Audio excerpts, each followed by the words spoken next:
A'udzubillahi minasyaitonirrajim. Bismillahirrahmanirrahim. Assalamualaikum warahmatullahi wabarakatuh. Waalaikumsalam. Innal hamdalillah nahmaduhu wa nasta'inuhu wa nastaghfiruh wa na'udzu billahi min syururi anfusina wa min sayyiati a'malina. Man yahdihillahu fala mudhillalah wa may yudlilhu fala hadiyalah. Wa asyhadu alla ilaha illallah wahdahu la syarikalah wa asyhadu anna Muhammadan abduhu wa rasuluh wa habibuhu wa khaliluh salawatu rabbi wa salamuhu wa barakatuh alaihi wa ala alihi wa ashabihi wa man ihtada bihudahu ila yaumil amma ba'd. Jemaah rahimakumullah, alhamdulillahirabbil alamin. Segala puji syukur bagi Allah, Tuhan seluruh alam, yang sebagaimana kita tahu bahwasanya kita dapat berkumpul di sini adalah sebab karena Allah beri petunjuk kepada kita. Yang kedua, salatu wassalamu ala rasulillah. Salawat serta salam kita panjatkan kepada Nabi kita, junjungan kita, suri tauladan kita, Nabi Muhammad sallallahu alaihi wasallam, yang karena perjuangan beliau beserta para sahabat-sahabatnya kita dapat menikmati nikmatnya Islam hingga saat ini. Jamaah rahimakumullah, sebelum kita masuk ke kajian subuh, ada hal yang mau saya tanyakan. Sebenarnya kajian subuh ini, bapak-bapak, ibu-ibu, itu bermanfaat nggak? Insya Allah bermanfaat ya. Ada yang ngitung kita udah kajian subuh ini berapa kali? Udah banyak kali ya, insya Allah. Dari zaman kapan? Udah ada setahun nggak Pak? Setahun lebih kayaknya. Setahun. One day one hadis setahun. Kalau kajian subuh belum. Ya. Tapi gini bapak-bapak, ibu-ibu, saya tuh pernah nanya ke santri, ya. Atau waktu itu ada apa ya? Sebuah percakapan yang saya mungkin lupa awalnya gimana, tapi bahkan santri itu lupa, loh ini kan udah Ustadz bawain hadisnya gitu, masa kalian nggak tahu gitu. Bahkan ada santri yang seperti itu Pak, padahal hadis itu tuh udah, setahu saya tuh udah pernah disampaikan sama bukan satu ustadz tapi beberapa ustadz gitu. Bukan sekali dua kali, beberapa kali hadis itu sudah disampaikan gitu. Nah ini kira-kira kalau bapak-bapak gimana? Apakah juga lupa? Apakah ada yang ingat gitu kan? Jadi gini bapak-bapak, ibu-ibu, saya itu berbicara di sini di pihak orang ketiga ya. Ini anggapan aja saya orang ketiga. Orang pertama itu apa? Ustadz yang pendakwah. Orang kedua itu jamaah, ya bapak-bapak, ya ibu-ibu. Saya ini anggap aja orang ketiga. Ya. Saya itu beberapa kali menemukan case, menemukan permasalahan kayak ustadz itu, ustadz yang di sini yang apa namanya berceramah tuh mungkin ada bagian yang punya kegiatan sebenarnya, ya punya kegiatan. Tapi mereka ini beberapa ada yang tatkala mereka punya kegiatan, mereka aduh besok kajian harus ada yang dipersiapkan nih gitu, ya kan. Nah saya itu di situ juga jujur merasakan. Contoh persoalan aja. Saya pernah ngajak Ustadz Falih itu pingpong, ya. Saya pernah ngajak Ustadz Falih itu pingpong, ayo pingpong gitu. Tapi Ustadz Falih, besok kajian harus ada yang dipersiapkan ini gitu. Nah itu saya di sini langsung pengen kayak ya semoga bisa jadi amal jariah buat Ustadz Falih gitu. Dengan gimana? Dengan jamaahnya tuh bener-bener mendengarkan, bener-bener mengamalkan gitu. Gini bapak-bapak, ibu-ibu, kesuksesan pendakwah atau kesuksesan ustadz ataupun siapa aja yang berceramah, menurut saya itu bukan dari ustadz itu dikagumi. Ini yang santri juga harus dengerin ya. Kesuksesan atau keberhasilan seorang penceramah itu bukan dinilai dari ustadz atau penceramah tersebut dikagumi. Tapi apa keberhasilannya? Apa indikator penceramah itu dianggap berhasil? Tatkala dia bisa benar-benar mengajak jamaahnya untuk taat sama Allah dan Rasulnya, benar-benar bertakwa gitu. Jadi percuma tatkala wah aku ki seneng mbek ustadz iki nggawane lucu, ustadz iki ngene-ngene, tapi dia nggak bisa membawa jamaahnya untuk taat kepada Allah, berarti ustadz itu gagal. Ya nggak Pak? Percuma kalau jamaahnya kagum sama suatu ustadz, ya ustadz siapapun itu, tapi ustadznya nggak bisa ngebawa jamaahnya untuk taat kepada Allah dan Rasulnya, maka ustadz tersebut gagal. Siapapun ustadznya, sekalipun ustadz yang paling tenar, yang paling viral, tatkala dia nggak bisa membawa jamaahnya kembali kepada Allah dan Rasulnya, maka ustadz tersebut gagal. Gitu. Itu yang perlu digarisbawahi. Jadi kita nggak apa-apa, suka sama ustadz ini gitu. Tapi saya berharap tolonglah dibantu ustadznya untuk didengarkan, untuk diamalkan gitu. Jamaah rahimakumullah, insya Allah bisa dipahami ya Bapak. Pada kesempatan kali ini saya akan membawakan sebuah kajian. Pernah suatu ketika, sebagaimana kita tahu bahwasannya iman seseorang itu naik turun ya. Iman seorang tuh kadang bisa naik, kadang bisa turun banget gitu kan. Suatu ketika saya itu berada di tempat kerja saya, itu melihat ada seseorang yang berjalan menuju mobilnya gitu. Kan itu di hotel ya. Ada seorang yang berjalan menuju mobilnya, dia itu pakai mobil mewah Pak. Mobil BMW kalau nggak salah. BMW. Di situ mobilnya tuh mewah-mewah Pak. Ada BMW, ada Mercy, Audi dan sebagainya. Saya ngelihat ada seseorang yang itu kalau menurut saya dari penampilannya mungkin sultan ya. Bapak tahu sultan? Itu orang kaya, ya, sultan. Itu berjalan menuju mobilnya BMW, lagi telepon gitu, mungkin terlihat sibuk gitu ya. Terus saya tuh langsung mempunyai pemikiran, kayak langsung saya ngebatin, kayak Masya Allah ya, ada orang seperti itu gitu. Dia disibukkan pekerjaannya gitu. Dia juga orang kaya gitu. Dan di situ dia ditunggu sama supir pribadinya. Di depan tuh udah ada supirnya di depan mobilnya. Nah, itu bukan sekali dua kali, tapi saya sering Pak ngeliat yang kayak gitu. Saya bilang Masya Allah ya yang kayak gitu. Nah, tatkala itu juga saya langsung di situ langsung istighfar gitu. Astagfirullah, kok bisa punya keinginan yang seperti ini gitu loh.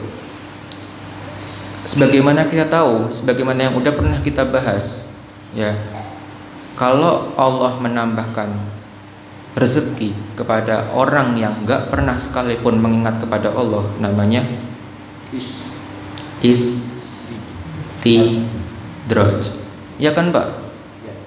Ya, itu suatu ketika Allah membukakan pintu rezeki kepada hambanya yang nggak pernah mengingat Allah sekalipun, itu dinamakan apa tadi? Istidraj ya. Maka saya langsung beristighfar, kayak bahwasannya memang benar kan Allah itu berfirman, banyak sekali dari hamba-hambaku yang kurang pandai bersyukur gitu. Kayak saya langsung Kenapa enggak kita ini mensyukuri apa yang ada gitu, mensyukuri apa yang udah Allah berikan gitu. Kenapa harus ngelirik ke orang yang Allah kasih lebih di rezekinya, padahal belum tentu Allah beri hidayah kepada orang itu gitu. Tapi Pak, tatkala ketika kita ada pembelaan di diri kita, mesti kan kita berpikir, masa kita ngarap untuk jadi orang kaya, masa nggak boleh? Boleh-boleh aja. Islam itu malah menganjurkan seseorang untuk menjadi kaya kan Pak. Islam itu malah menganjurkan seorang untuk menjadi kaya.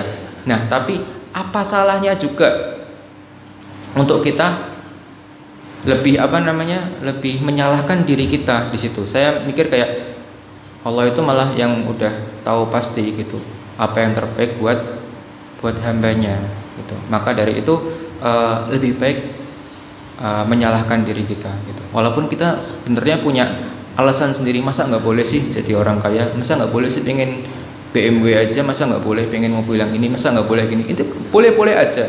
Tapi kalau menurut saya alangkah lebih baiknya kita berhusnuzon sama Allah. Apapun yang udah ditetapkan untuk kita itu merupakan sesuatu yang terbaik untuk kita.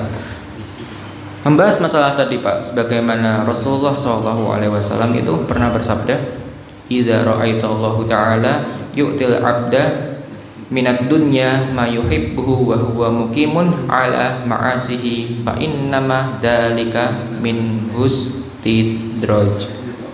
Ya.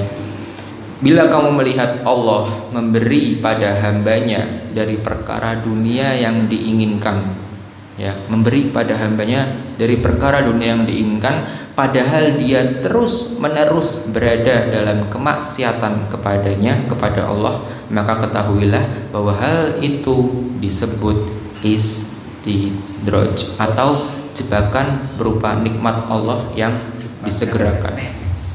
Nikmat Allah yang disegerakan. Gitu Pak. Kita ini harus paham yang udah sering saya sampaikan, kalau misalnya semua yang Allah bentuk kasih sayang Allah hanya cuman harta, maka orang yang paling kaya di dunia ini siapa Pak? Pasti Nabi Muhammad SAW. Tapi kan enggak, kan gitu kan Pak. Bahkan para nabi malah yang paling besar ujiannya gitu. Jamaah rahimakumullah, berbicara mengenai angan-angan di sini, ada sebuah kisah. Pada suatu saat itu ada sekumpulan pemuda.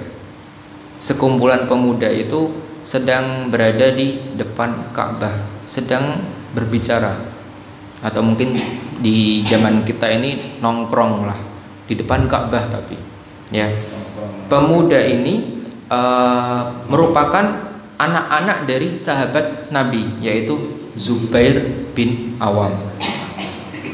Ya, pemuda-pemuda ini merupakan anak-anak dari sahabat Nabi, Zubair bin Awam. Ada beberapa pemuda. Yang pertama Abdullah bin Zubair, yang kedua Urwah bin Zubair, yang ketiga Mus'ab bin Zubair, yang keempat anaknya Umar bin Khattab, yaitu Abdullah bin Umar bin Khattab. Itu ada 4 pemuda berarti ya. Tadi yang pertama Abdullah bin Zubair, Urwah bin Zubair, Mus'ab bin Zubair, yang keempat Abdullah bin Umar bin Khattab. Ini sekumpulan pemuda ini sedang berada di depan Ka'bah. Lalu muncullah, terbesitlah seseorang itu mengajak, ayo kita sama-sama berdoa, mumpung kita sedang di tempat yang mustajab untuk berdoa nih gitu. Lalu keempat pemuda ini berdoa. Berdoa apa?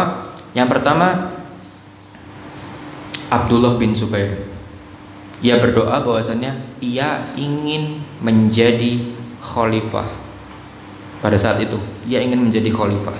Lalu adiknya Urwah bin Zubair berdoa, ia ingin menjadi pendakwah atau ustadz.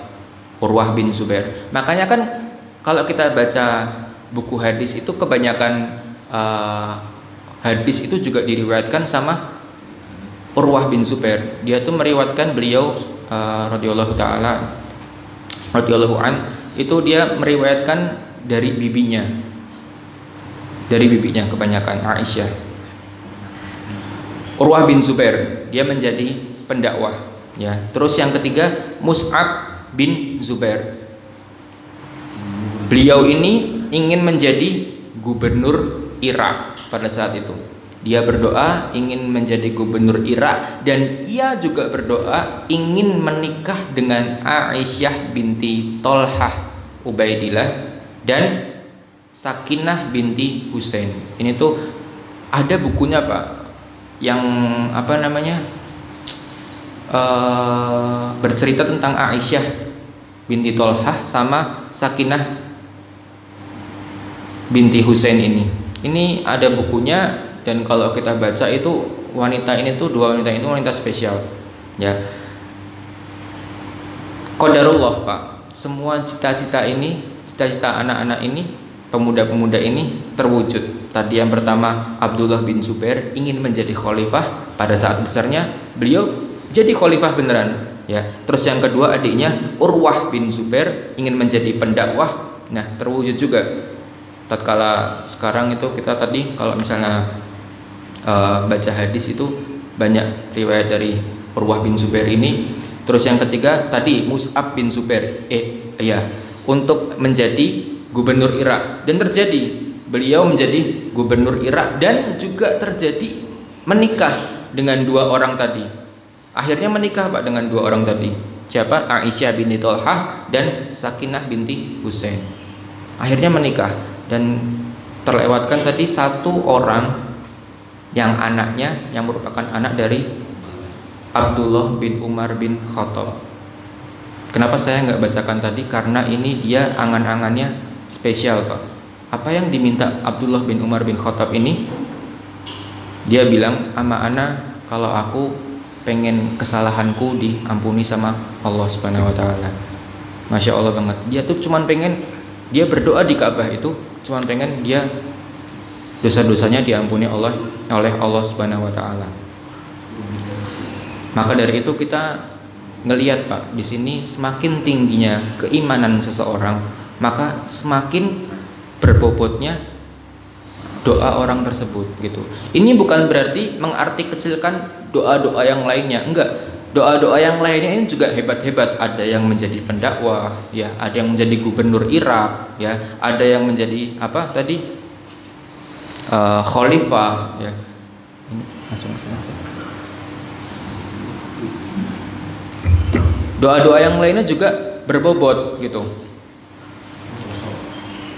Tapi tatkala ketika kita keimanan kita tinggi, itu tadi yang diharapkan kita pun, yang kita doakan pun juga berbeda dengan yang lainnya. Ini Masya Allah banget, Abdullah bin Umar bin Khattab ingin ampuni dosa-dosanya. Jamaah rahimakumullah, tadi mengenai istidraj tadi, pastilah ketika Allah membukakan harta kepada seseorang, itu saya menghimbau untuk jangan pernah iri terhadap apa yang Allah beri, apalagi masalah harta gitu. Tadi kisah tadi, kita bisa melihat bahwasannya pemuda-pemuda yang lainnya mengharapkan yang berhubungan sama dunia, ada yang berhubungan sama, ada yang menjadi khalifah, ada yang menjadi gubernur gitu. Tapi kan apa yang diharapkan Abdullah setelahnya bin Umar bin Khattab? Dia cuma ingin diampuni dosa-dosanya oleh Allah Subhanahu wa taala. Jadi gini Pak, yang menyebabkan kadang itu, yang menyebabkan seseorang selalu berambisi tentang dunia. Ini bukan berarti kita tuh nggak boleh berambisi tentang dunia Pak. Boleh, sangat boleh sekali, bahkan dianjurkan bahkan seorang umat muslim untuk menjadi orang yang kaya raya. Tapi kadang itu kita berambisi terlalu berambisi hingga kebablasan gitu loh. Kadang itu yang terlalu apa ya, yang membikin kita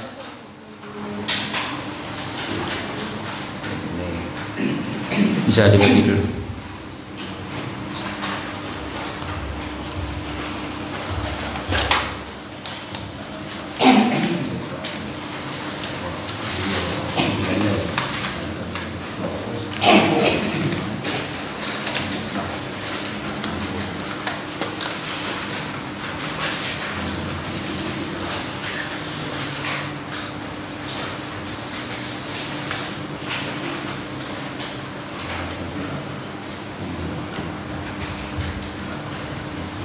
Saya lanjutkan.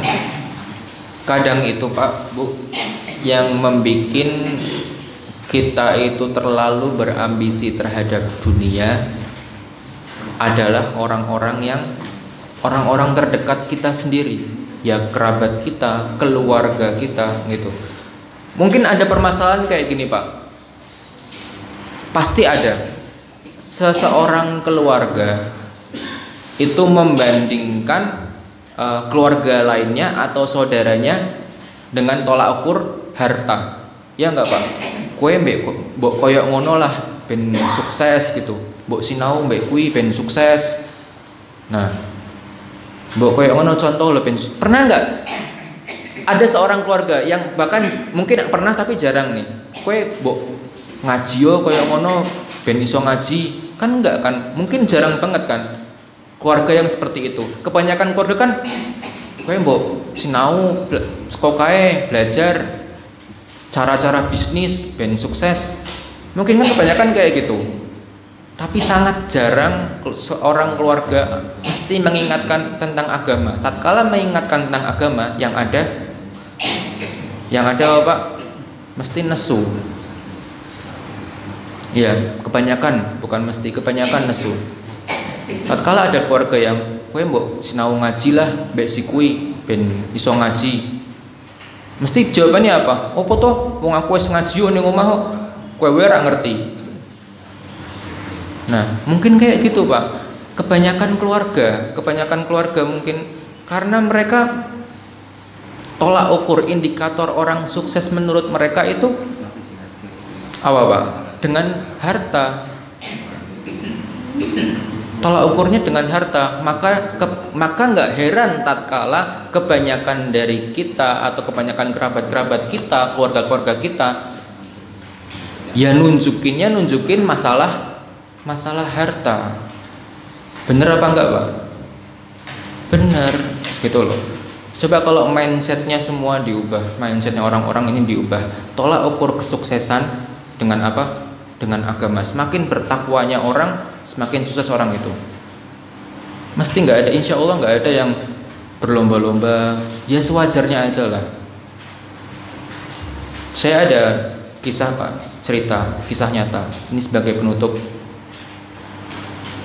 Kemarin waktu Ramadan ini kisah unik ya. Santri coba dengerin. Semuanya ada yang dengerin. Ya apa? Waktu Ramadan tepatnya di 10 hari terakhir. Itu saya waktu habis sholat maghrib, terus saya keluar dari masjid ini lagi jalan menuju pondok itu. Ada orang yang manggil saya Pak, serius ini. Saya nggak kenal orangnya. Tiba-tiba di belakang saya orang itu nempuk, Ustaz Arkan gitu. Saya melinguk, saya nengok kan. Dan saya nggak ngerti orangnya, nggak tahu siapa nggih Pak gitu.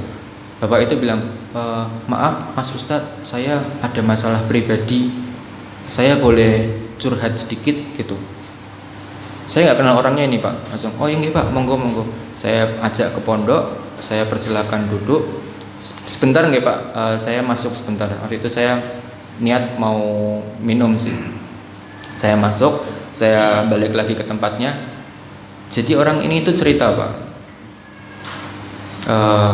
kepentingannya dia tuh ceritanya gini. Suatu hari itu orangnya itu lagi ada masalah, bukan suatu hari sih Pak. Jadi waktu itu orangnya lagi ada masalah.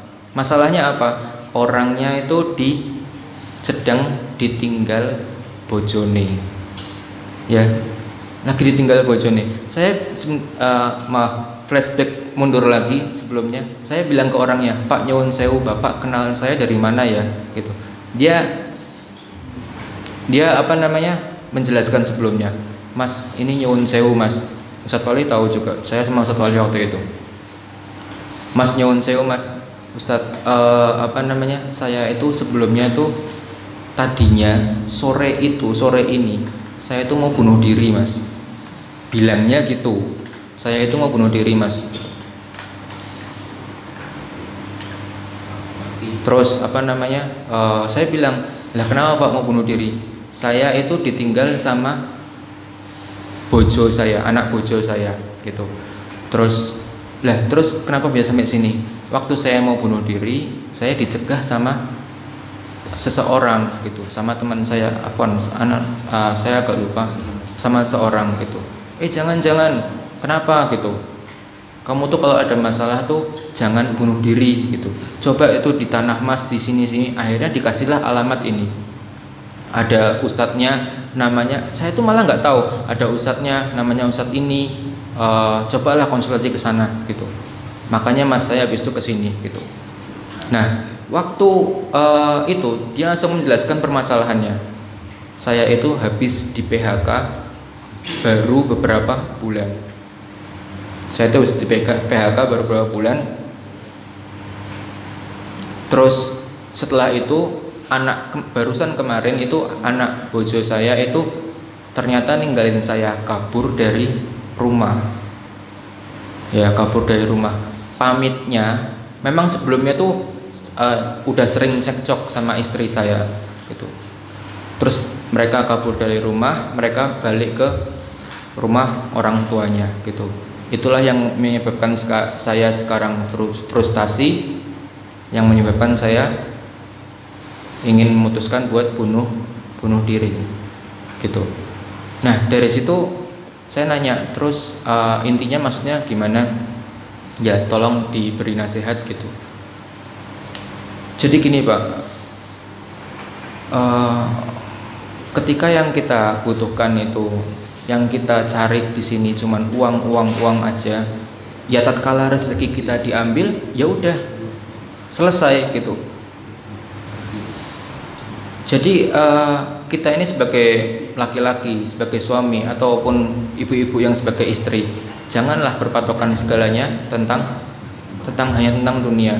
Saya menjelaskan ke bapak tersebut gini, "Pak, Rasulullah SAW itu pernah bersabda bahwasannya kullu bani Adam khata wa khairu khata'in at-tawabun." Bahwasannya seluruh anak keturunan Nabi Adam itu pasti pernah berbuat dosa, dan sebaik-baik orang yang berbuat dosa adalah mereka-mereka yang mau bertaubat gitu. Jadi tatkala ada musibah, tatkala ada ujian, berarti itu merupakan, bapak seharusnya flashback lagi ke belakang, mungkin itu merupakan dosa-dosa bapak yang terdahulu, balasan buat dosa-dosa bapak yang terdahulu gitu. Maka dari situ di sini saya ingatkan ke bapak, kayak Allah tuh sebenarnya sayang sama hambanya. Tatkala Allah menimpa hambanya itu sebuah cobaan gitu, Allah memberikan hambanya itu sebuah ujian gitu.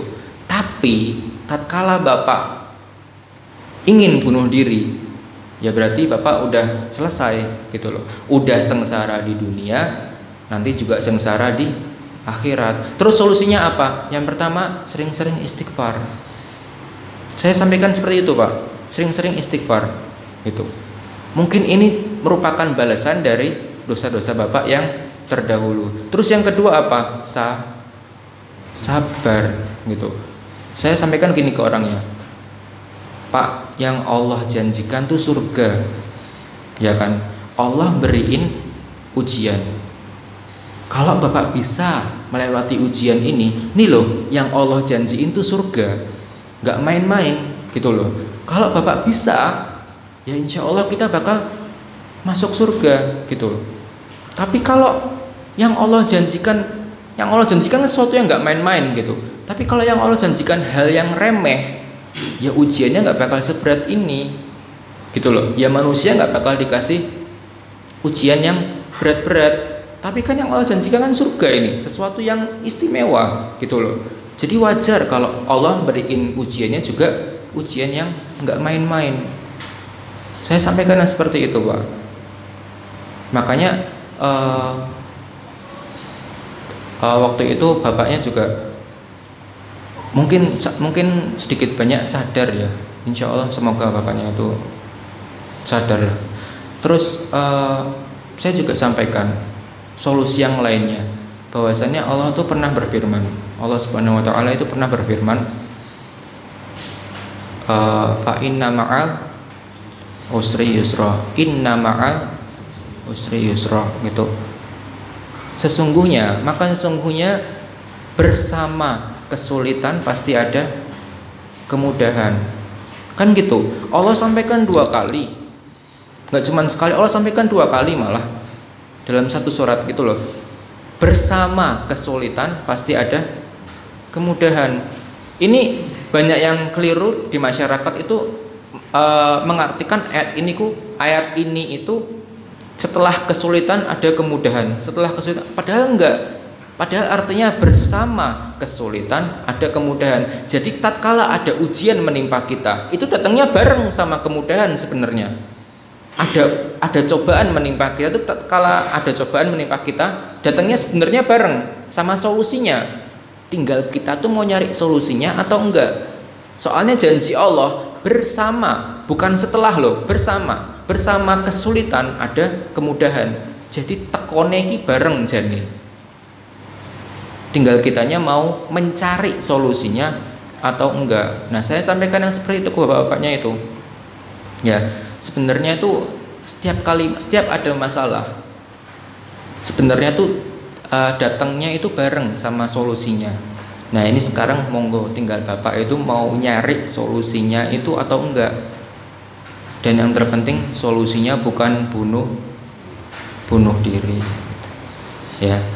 Tapi semoga bisa kita ambil hikmahnya dari cerita tersebut, ya. Sekedar mengingatkan saja, ini masih bulan Syawal, ya, masih belum terlambat untuk puasa Syawal, ya. Buat ibu-ibu yang masih belum diganti puasa Ramadannya, masih bisa diganti puasa Ramadannya, karena syarat diterimanya puasa Syawal adalah lunas puasa Ramadannya. Tapi mungkin itu yang saya sampaikan pada kesempatan kali ini. Apabila benar datang dari Allah Subhanahu Wa Taala, apabila salah murni dari kesalahan saya pribadi, Allah dan Rasulnya terbebas dari kesalahan tersebut. Kita tutup dengan doa kafaratul majelis. Subhanakallahumma wa bihamdika, asyhadu alla ilaha illa anta, astaghfiruka wa atubu ilaik. Barakallahu fikum. Assalamualaikum warahmatullahi wabarakatuh. Waalaikumsalam.